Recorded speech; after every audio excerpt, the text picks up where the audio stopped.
Dịka narị mmadụ asaa natago ọgwụgwọ n'efu site n'aka otu Foundation Sir Emeka Okwuosa Foundation na nkwado otu VUM Foundation USA ya bụ mmemme ya bụ ihe were ọnọdụ na Dame Irene Okwuosa Memorial Hospital Oraifite dị na kansụl ekwusigo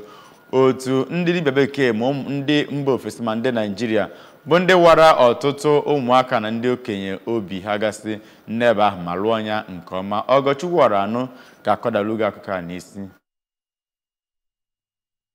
Oge ọ na-enye nkọwa maka ya bụ enyem ahụike n'efu, onye executive director nke Sir Emeka Okwuosa Foundation bụ Chidimma Okoye kọrọ na ya bụ inye ahụike n'efu bụ nke kpatụtara ọrịa dị iche iche nke ebumnobi ya bụ iji wee nyechi ya obodo. O wee kọwaa na ha nwekwaziri nke a na-akpọ eco screening nke eji enyocha ma nwere onye nwere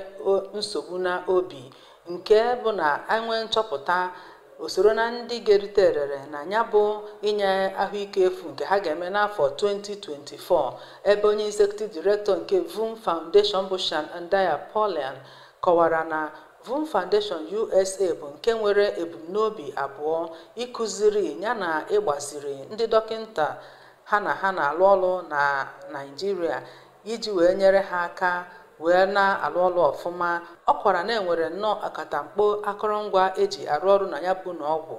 nke o kwukwaziri na ha wara mmadụ 26 obi nke gara nke ọma. Oge ọ na-enye nkọwa maka ya bụ ịwa obi, onye cardiothoracic surgeon bụ Jeffrey McNeil,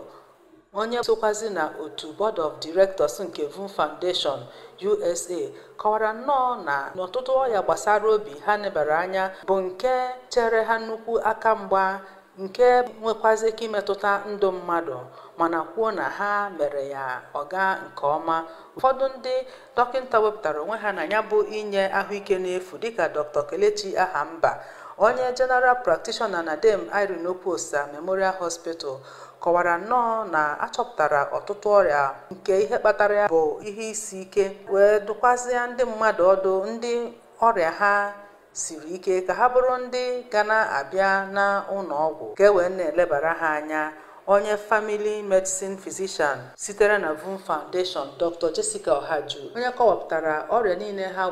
gwara ndị mmadụ ka ha na-aṅụ mmiri ọfụma, na-arahụ ụra ma je na-enene ahụ ha. Onye isi ndị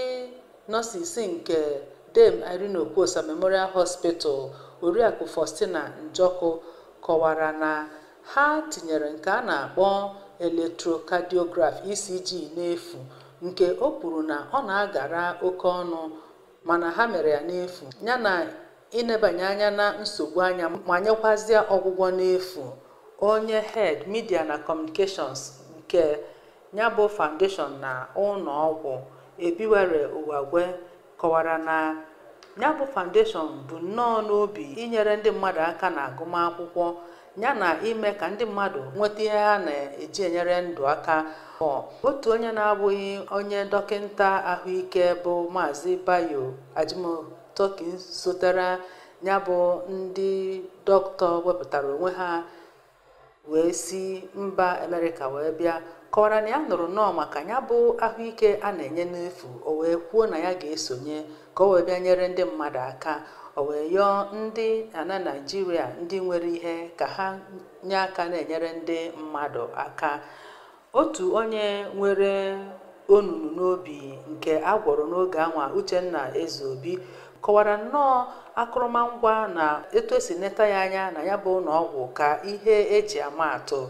ebe ụfọdụ ndị litere erere na ya bụ ahụike nyere n'efu n'ilo dịka Gift Dọgba na Nkechi Nzekwe kenere nnọọ onye nọ n'isi ya bụ onyinye bụ Sir Emeka Okwuosa, otu o si wee na-enyere ndị mmadụ aka wee kpee ekpere ka Chineke nye ya ogologo ndụ. Ọgọchukwu Ọranụ n'akụkọ ụwa ABS.